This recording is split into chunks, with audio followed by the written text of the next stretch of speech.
पारा आरोह भाग 2। और तुलसीदास का जो अगला इसमें लेसन है वो आपके हैं लक्ष्मण मूर्छा और राम का विलाप। लक्ष्मण के मूर्छित होने के बाद राम जो विलाप करते हैं उसकी व्याख्या हमें यहाँ करनी है। और ये किसे लिया गया है? रामचरितमानस के लंका कांड से।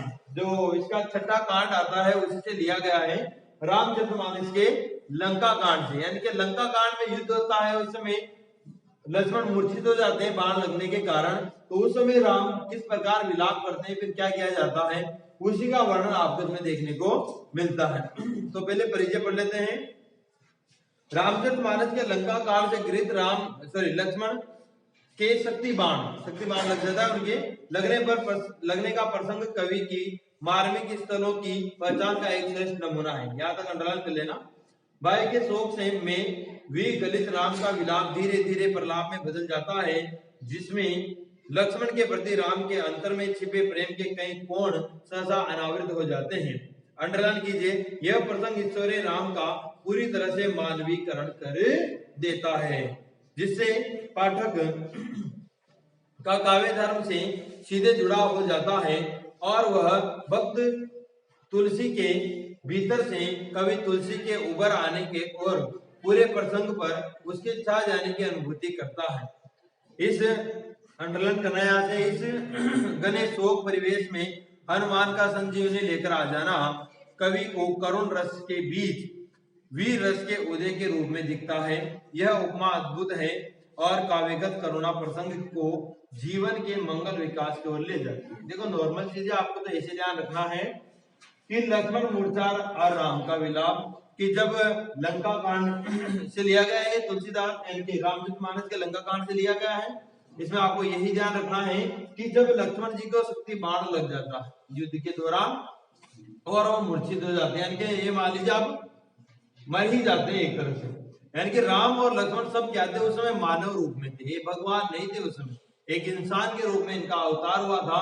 और इंसान की जो ताकत होती है उसी ताकत के बल पर इन्होंने युद्ध लड़ा था।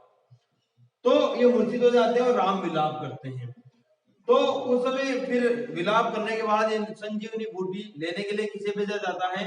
हनुमान जी को भेजा जाता है। वो पूरे पर्वत को उठा लाते हैं, सुसेन वैद्य जी आते हैं और राम का इलाज करते हैं और राम तुरंत हर्षित होकर प्रसन्न होते हुए उठ खड़े हो जाते हैं। इसी का इसमें वर्णन है। देखो हम इसकी व्याख्या करते हैं। लक्ष्मण मूर्छा और राम का विलाप।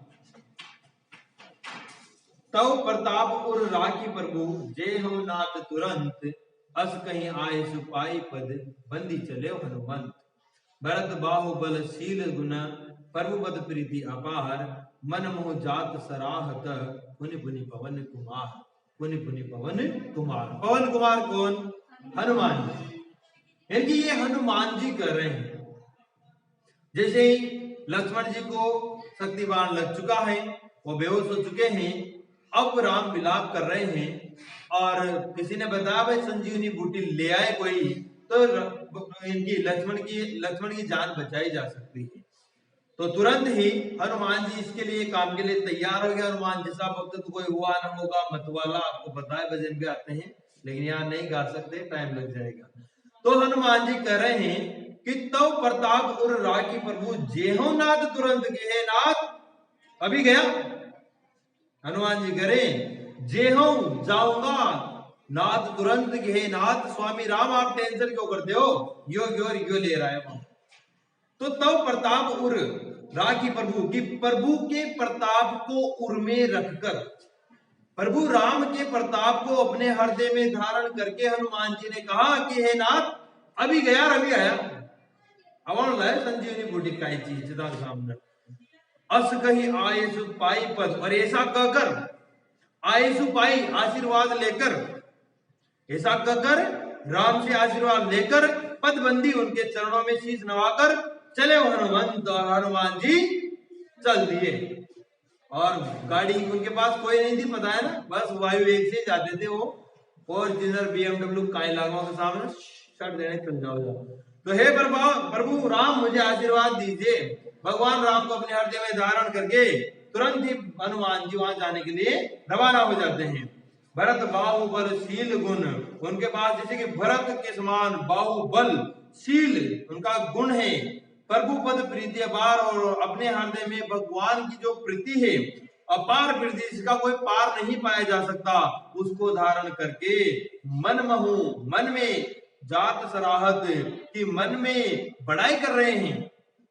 पुनि पुनि पवन कुमार की, बार बार पवन कुमार भगवान राम का जो शील है, जो उनका स्वभाव है, उनके बाहुबल है, उनका जो गुण है, उनकी जो प्रीति है, उसका मन में बार बार, उसी मन में बार बार बड़ाई कर रहे हैं, भगवान राम की तारीफ कर रहे हैं, और प्रसन्न मुख से वहां से हंसते हुए वो वहां से चले जाते हैं। ठीक है, चले गए हनुमान जी। अब हनुमान जी तो संजीवनी बूटी लेने चले जाते हैं। अब पीछे वहां पर क्या स्थिति है, अब आप सोचिए, एक साधारण मानव जिसका भाई मूर्छित हो जाए तो कितना पीड़ित हो, कितना दुखी हो, वो सारा विलाप यहाँ आपको राम में देखने को मिलेगा। वैसे तो भगवान थे वो तो, लेकिन वहां उन्होंने बिल्कुल एक मानव रूप में थे, तो मानव रूप ही बिल्कुल उनका वैसा वैसा दिखाई देगा आपको। जैसे एक आम आदमी रोता है भाई के लिए, वैसे वो रोते हैं। देखो, वहां राम लक्ष्मण ही निहारी, बोले वचन मनुज अनुसार। वहां यानी कि वहां राम लक्ष्मण ही निहारी, कि राम लक्ष्मण को निहार कर, यानी कि देख कर, बोले वचन, वचन बोले मनुज अनुसारी, मनुष्य के अनुसार, जैसे मनुष्य बोलता है ना वैसे। अर्ध रात गई कभी नहीं आए, कि आधी रात बीत गई है, कभी अभी तक नहीं आया। कभी किसके लिए आया, कि आधी रात बीत गई है, हनुमान जी अभी तक नहीं आए। राम उठाई अनुज, कि राम ने अनुज को उठाकर, अनुज कौन, लक्ष्मण जी, उनका छोटा भाई को कहते हैं ना अनुज, उर लायो, उर यानी कि हृदय, लायो यानी कि लगा, कि आधी रात बीत गई है, हनुमान अभी तक नहीं आया। ऐसा कहकर भगवान राम ने लक्ष्मण को उठाकर अपने हृदय से लगा लिया। सकौ न दुखित देखी मोहि काहू, सकौ न यानी कि देख नहीं सकते, दुखित देखी मोहि काहू, कि तुम, अब वो लक्ष्मण से कह रहे हैं कि न दुखित देखी मोहि काहू, कि मुझे तुम कभी भी दुखी नहीं देख सकते थे। लक्ष्मण से कह रहे हो तो बेहोश है कि हे राधा अनुज, तुम मुझे कभी भी दुखी नहीं देख सकते थे। काहू यानी कि किसी भी प्रकार से, कि तुम मुझे किसी भी प्रकार से दुखी नहीं देख सकते थे। बंधु सदा तो मृदुल स्वभाव, कि हे बंधु, हे भ्राता, हे भाई, सदा हमेशा तब तुम्हारा मृदुल स्वभाव, तुम्हारा स्वभाव कैसा रहता था, मृदुल यानी के कोमल स्वभाव, तुम मुझे बिल्कुल भी दुखी नहीं देख सकते थे। मम हित लागी तजो पितु माता, मम हित यानी कि मेरे हित के लिए, लागी यानी कि के लिए, कि मेरे हित के लिए, तजो यानी कि त्याग दिया, पितु माता, माता और पिता, कि तुमने मेरे हित के लिए अब माता पिता को त्याग दिया। तुझे थोड़ी हुआ था, मेरे हित के लिए त्यागा तुमने तो, कि मेरे हित के लिए तुमने माता पिता को त्याग दिया। सहम विपिन हिम आतंक बाता, और सहम यानी कि सहन किया, क्या क्या सहन किया तुमने मेरे लिए। विपिन यानी कि जंगल में घूमना, विपिन यानी वन, हिम यानी कि बर्फ, बर्फ गिरती थी ना सर्दी में, तो सर्दी भी सहन की, बर्फ भी सहन की। आतप यानी कि धूप, गर्मी, वो भी तुमने सहन की। और बाता, बाता यानी कि हवा या तूफान, कि तुमने मेरे लिए तुम मेरे लिए वन में भटके। बर्फ जो गिरती है यानी कि सर्दी, शीत ऋतु आती है, उसमें सर्दी ठंडक, आतप यानी कि धूप, हवा या तूफान, यानी कि इन सभी प्रकार के कष्टों को तुमने मेरे लिए सहन किया। मेरे लिए तुमने माता पिता को भी त्याग दिया। आगे देखो, सो अनुराग कहाँ अब भाई, उठो न सुनि मम वचन विकला, कि हे मेरे प्रिय भ्राता, सो अनुराग, वह प्रेम, वह अनुराग कहाँ अब भाई, कि हे भाई अब वो अनुराग कहाँ गया तुम्हारा। उठो न सुनी, सुनकर, मम बच, मेरे वचन, मम यानी मेरे, बच विकलाई यानी कि वचन व्याकुल, कि मेरे व्याकुल वचनों को सुनकर आप उठ क्यों नहीं जाते। तुम्हारा वो जो अनुराग था, प्रेम था मेरे प्रति, अब वो कहाँ चला गया है। यानी कि लक्ष्मण जी तो बेहोश हैं, ये विलाप ही तो कर रहे हैं, यानी कि विलाप में तो करता है आदमी ऐसी बातें। जो जन त्यों बन बंधु बिछोहू, पितु वचन मनते हैं न नहीं ओहु। फिर आगे भगवान यानी कि राम कह रहे हैं कि जो जनते हूं कि यदि मैं जानता बन बंधु बिछो कि वन में, बंधु यानी भाई, बिछो यानी कि बिछड़ जाए, कि यदि मैं जानता कि वन में मेरा भाई मुझसे बिछड़ जाएगा, पितु वचन मनते नहीं ओहु। पितु वचन यानी कि पिताजी के वचन को, मनते यानी कि मानता नहीं, ओहु और अगर मैं जानता कि यहाँ वन में आने पर मेरा भाई मुझसे बिछड़ जाएगा तो पिता के वचन को मैं बिल्कुल नहीं मानता, मैं वन में आता ही नहीं तुम्हें लेके। अस विचारी सुत वित नारी भवन परिवारा होई जाए जग बारे बारा। फिर भगवान राम कहते हैं कि सुत यानी कि पुत्र, वित्त यानी कि धन, नारी यानी कि पत्नी यानी स्त्री, भवन यानी कि घर, भवन राजभवन, परिवार यानी कि परिवार, कि पुत्र, धन, नारी, भवन और परिवार होई जाए जग बारह बारा, की हो जाते हैं जग में बार बार, ये सब चीजें जग में बार बार मिल सकती हैं। अस विचारी जे जादो ताता मिले न जगत सहोदर भ्राता, ताता है लक्ष्मण के लिए। अस विचार जिए कि ऐसा विचार करके जिए, जिए यानी कि मन में, कि हे लक्ष्मण तुम ऐसा मन में विचार करके जागो ताता, कि हे तात, हे भ्राता तुम ऐसा मन में विचार करके जाग जाओ। मिले न जगत सहोदर भ्राता, कि मिलता नहीं जगत में यानी कि संसार में सहोदर यानी कि एक ही माँ के पेट से या एक ही माँ की कोख से जन्म लेने वाले, सहोदर सह प्लस उदर, उदर यानी पेट, कि एक ही माँ की कोख से जन्म लेने वाला ऐसा भाई जगत में संसार में दोबारा नहीं मिलता है। इस बात को तुम मन में सोचकर उठ जाओ। आगे देखिए उनका विलाप क्या है। जथा पंख बिनु खग अति दीना, मन बिनु फनि करि बर करहीना। जथा यानी कि जैसे, पंख बिनु खग, खग यानी पक्षी, कि जिस प्रकार पंखों के बिना पक्षी अति दीना यानी कि अत्यधिक दरिद्र होता है, अत्यधिक कमजोर होता है। अरे पक्षी के पंख नहीं रहेगा तो क्या करेगा पक्षी, कि जिस प्रकार पंखों के बिना पक्षी अत्यधिक दीन होता है, गरीब होता है, दरिद्र होता है। और मणि बिनु फनी, मणि यानी कि नागमणि, बिनु यानी कि बिना, फनी यानी कि सांप, जो मणिधारी सांप होते हैं ना उनके लिए गाय, कि जो मणिधारी सांप है वो मणि के बिना। और करिबर करहीना, करिबर यानी हाथी, कर यानी कि सूंड, कि और हाथी सूंड के बिना, हीना यानी कि बिना। अस मम जीवन बंधु बिनु त्योही, कि जिस प्रकार से पंखों के बिना पक्षी दरिद्र होता है, मणि के बिना सांप बिल्कुल बेकार होता है, कमजोर होता है, और सूंड के बिना हाथी का कोई औचित्य नहीं होता, उसी प्रकार अस मम जीवन बंधु बिनु तोही, कि उसी प्रकार मेरा जीवन बंधु बिनु तोही, कि है बंधु तुम्हारे बिना मेरा जीवन भी उसी प्रकार हो गया है जिस प्रकार पंखों के बिना पक्षी, सूंड के बिना हाथी और मणि के बिना सांप होता है। जो जड़ देव जियावे मोही, कि ये सब चीजें जो जड़ देव जियावे, और इन सब चीजों को सोचकर तुम वापस जीवित हो जाओ। जे हम अवध कवन मुहलाई, जे हम अवध कवन मुहलाई, नारी हेतु प्रिय भाई गवाए, कि यदि मैं जे हम अवध, की मैं अवध में जाऊंगा, अयोध्या में जाऊंगा, कवन मुहलाई, कौन सा मुंह लेकर जाऊंगा मैं वहां पर, नारी हेतु प्रिय भाई गवाए, कि नारी के लिए इस व्यक्ति ने प्रिय भाई को गंवा दिया। क्या कहूंगा मैं अयोध्या में जाकर, क्योंकि सीता का हरण हुआ उसके लिए तो वहां पर दुखी थे। लंका में युद्ध किस लिए हुआ, इसीलिए तो रावण से युद्ध। तो मैं अगर अयोध्या में जाऊंगा तो क्या मुंह लेकर जाऊंगा, लोग क्या कहेंगे कि नारी हिंदू प्रिय भाई को गंवा कर आ गया यहाँ पर।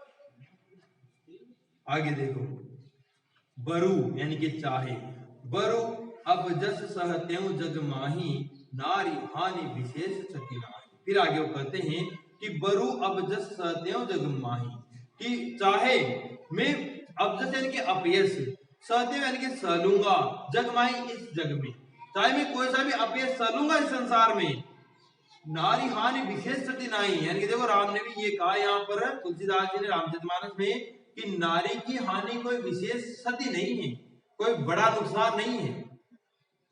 आगे देखिए राम ने कहा है, तुलसीदास जी ने ना मेरे ऊपर, कोई नारी की हानि कोई विशेष हानि नहीं है क्या। अब लोक शोक सुत तोरा, कि अब अपलोक यानी कि शोक सुत तोरा, सुत यानी कि पुत्र का जो शोक है वो सही निठुर कठोर और मोरा, कि अब लोगों यानी कि संसार का जो अपयश है उसको मैं कठोरता से सही निठुर कठोर और मोरा, कि इस बात को, इस शोक को, कि मैंने भाई को गंवा दिया, इस चीज को सही निठुर कठोर और मोरा, निठुर यानी कि निष्ठुर, कठोर यानी कि कठिन, या कह सकते हैं पत्थर के समान, उर यानी कि हृदय, कि मेरा हृदय इस बात को निष्ठुरता यानी कि कठोरता के साथ कैसे सहन कर पाएगा। निज जननी के एक कुमारा, तात तास तुम प्राण अधा। फिर आगे कहते हैं कि निज जननी के अपनी माँ के एक कुमार, एक ही लाल थे, कि आप तो अपनी माता के एक ही पुत्र थे। तात तास तुम प्राण अधारा, और तात के है भ्राता, तासु तुम प्राण अधारा, और यहाँ अपन कह सकते पिता, कि पिता के तासु यानी कि उसके तुम प्राण अधारा, यानी कि पिताजी के तुम प्राणों के आधार थे। माता का तो माता के तुम एक ही कुमार थे, और अपने पिताजी को तुम प्राणों यानी कि अपने पिताजी के प्राणों के आधार थे, यानी कि प्राणों से भी ज्यादा प्रिय थे। सौंपे सी मोहि तुम्हें गही पानी, सब विधि सुखद परम हित जाने। सौंपे सी मोहि यानी कि मुझे माता पिता ने मुझे तुम्हें सौंपा था, तुम्हें ही गही पानी, गही पानी पानी यानी कि हाथ, कि माता पिता ने तुमको या तुम्हारे हाथ को मेरे हाथ में सौंपा था। यानी कि जब मैं वन में आया था तो मेरे साथ, मुझ पर विश्वास करके मेरे साथ तुमको भेजा था माता पिता ने। सब विधि सुखद परम हित जाने, कि सभी विधि यानी कि सभी प्रकार से, सुखद यानी कि सुखी, परम हित जानी, परम हित जानकर, तुम्हारा परम हित जानकर, सभी प्रकार से पर तुम्हारा परम हित जानकर तुम्हें मेरे साथ माता पिता ने वन में भेजा था। आगे देखो, उतरु काह देहो तेहि जाई, उठी किन मोहि सिखाओ भाई। फिर आगे कहते हैं कि उतरु काह देहो, इसका मतलब होता है क्या उत्तर दूंगा। उतरु काह देहो, कि क्या उत्तर दूंगा, तेहि जाई यानी कि वहां जाकर, कि मैं वहां जाकर उनको क्या उत्तर दूंगा। माता पिता ने तो विश्वास के साथ तुम्हें मेरे साथ भेजा था, लेकिन जब तुम नहीं रहोगे तो तुम्हारे बिना जब मैं अयोध्या जाऊंगा तो उन्हें मैं क्या उत्तर दूंगा। तेहि जाए वहां जाकर, उठी किन मोहि सिखाओ भाई, कि उठकर किन मोहि किसी प्रकार से मुझे सिखाओ भाई, कि मुझे सिखा दो, बता दो कि मैं वहां जाकर क्या करूं। बहुविधि सोचत सोच विमोचन, सर्वत सलिल राजीव दल लोचन। सोच विमोचन का अर्थ होता है शोक दूर करने वाला। सोच विमोचन यानी कि शोक दूर करने वाला। सर्वत यानी कि पानी का बहना या चूता है, जो पानी जल चूता है। सलिल यानी कि पानी, राजीव यानी कि कमल, दल लोचन यानी कि उनकी दोनों आंखें। तो बहुविधि सोचत, कि बहुत प्रकार से सोचते हुए, सोच विमोचन शोक दूर करने की कोशिश करते हुए, यानी कि विलाप कर रहे थे राम, कि उन्होंने बहुत प्रकार से विलाप किया, शोक को दूर करने के लिए अलग अलग प्रकार से विलाप कर रहे थे। सर्वत सलिल राजीव दल लोचन, और इस प्रकार से उनका विलाप इतना बढ़ गया कि उनके राजीव दल लोचन यानी कि कमल जैसे लोचनों से, कमल जैसे नेत्रों से, दल यानी कि दोनों, कि कमल जैसे दोनों नेत्रों से, सलिल यानी कि जल, सर्वत यानी कि बहने लगा। कि इस प्रकार उनका विलाप इतना बढ़ गया कि उनकी आंखों से आंसू बहने लगे, कमल जैसी आंखों से भगवान राम के आंसू बहने लगे। उमा एक अखंड रघुराई। अब यहाँ भगवान शंकर उमा यानी कि पार्वती से कहते हैं कि उमा एक अखंड रघुराई, कि हे उमा, हे पार्वती, एक अखंड जिसको खंडित नहीं किया जाता वैसा रघुराई, वैसा राम। नरगति यानी कि राम, नर गति यानी कि मानव रूप में, भगत कृपाल दिखाए, भक्तों को अपनी कृपा दिखा रहे कि देखो भगवान एक मानव रूप में, नीचे मानव रूप में जाकर किस प्रकार अपने भक्तों को अपनी कृपा दिखा रहे। अब देखिए आगे सोरठा है कि प्रभु प्रलाभ सुनि कान, विकल भय बानर निकर, आय गयो हनुमान, जिमि करुणा महा वीर रस। अब इसको पढ़ा जाए तो ऐसे पढ़ा जा सकता है दूसरे तरीके से कि विकल भय बानर निकर, प्रभु प्रलाभ सुनि कान, जिमि करुणा महा वीर रस, आय गयो हनुमान। ऐसे पढ़ा जाता है, तब ये बिल्कुल राग मिल जाता है इसका। तो प्रभु प्रलाभ सुनि कान कि प्रभु प्रलाभ यानी कि जो कह सकते हो आप तर्कहीन जो वचन प्रवाह है, यानी कि जिनका कोई तर्क नहीं रहता, उल्टी सुल्टी बातें करने लग जाए, वो प्रलाप होता है व्यक्ति का। तो प्रभु प्रलाप सुनि कान के, प्रभु के प्रलाप को कान में सुनकर, विकल भय बानर निकर, विकल यानी कि व्याकुल, भय यानी कि हो गए, बानर निकर यानी कि बानरों का समूह। वो और भी तो बानर थे वहां, कि उनके इस प्रकार के प्रलाप को विलाप को सुनकर बाकी जो वानर थे ना, उनका समूह भी क्या हो गया, व्याकुल हो गया, बहुत दुखी हो गया। आई गयो हनुमान, जिमि करुणा वीर रस। और वहां पर करुणा रस चल रहा था, अभी देखा होगा आपने, दुख का रस चल रहा था, इधर करुण रस चल रहा था, कि जिस प्रकार करुण रस में वीर रस आ जाता है, उसी प्रकार वहां पर कौन आ गए, हनुमान जी, कि आए गए हो हनुमान। और उसी करुण रस में वहां पर जैसे हनुमान जी आए, तो मानो करुणा रस में वीर रस आ गया हो, कि आए गए हो हनुमान, जिमि करुणा महावीर वीर रस, की जिस प्रकार करुणा में वीर रस आ जाता है, वैसे वहां पर हनुमान जी आ गए हैं। अब आगे देखो, हनुमान जी आ गए, वहां से पूरे पर्वत को उठा लाए थे ना। अब देखो आगे क्या होता है। हरषि राम बेटे हनुमाना, अति कृतज्ञ प्रभु परम सुजाना। हरषि राम बेटे हनुमाना, कि हर्षित होकर राम बेटे हनुमाना, हनुमान से भेंट की, उनसे मिले। अति कृतज्ञ प्रभु राम परम सुजाना, और अपने आप को हनुमान के प्रति बहुत ज्यादा कृतज्ञ महसूस करते हुए, कृतज्ञता प्रकट करते हुए, प्रभु परम सुजाना, सुजाना के अच्छा ज्ञानी समझदार, कि प्रभु ने उनको बहुत ज्ञानी या समझदार बताया। यानी जितने परम ज्ञानी समझदार भगवान राम हैं, उन्होंने अपनी पूरी कृतज्ञता प्रकट की हनुमान जी के प्रति। तुरंत वेद तब कीन उपाय, और तुरंत ही वेद ने यानी कि सुसैन वेद ने तब कीन उपाय, तब उपाय किया, उठी बैठे लक्ष्मण हर्षित। और जो लक्ष्मण जैसे मूर्छित थे, वो हर्षित होकर उठ बैठे। हृदय लाई प्रभु भेटे भ्राता, भेटे यानी कि भेंट की, मिले, कि हृदय लाई प्रभु, कि प्रभु राम ने लक्ष्मण को अपने हृदय से लगाकर उनसे भेंट की, भ्राता से अपने भाई से भेंट की, उनसे मिले। हर से सकल कपिल सकल भालुक विभ्राता, और इस दृश्य को देखकर वहां जितने भी सकल यानी कि सभी, भालू कपि यानी कि वानर, भ्राता यानी कि उनका समूह, भ्राता का मतलब क्या है, समूह या झुंड, कि वहां पर जो बानरों का भालुओं का जो पूरा समूह था, वो भी क्या हो गया, प्रसन्न हो गया, हर्षित हो गया।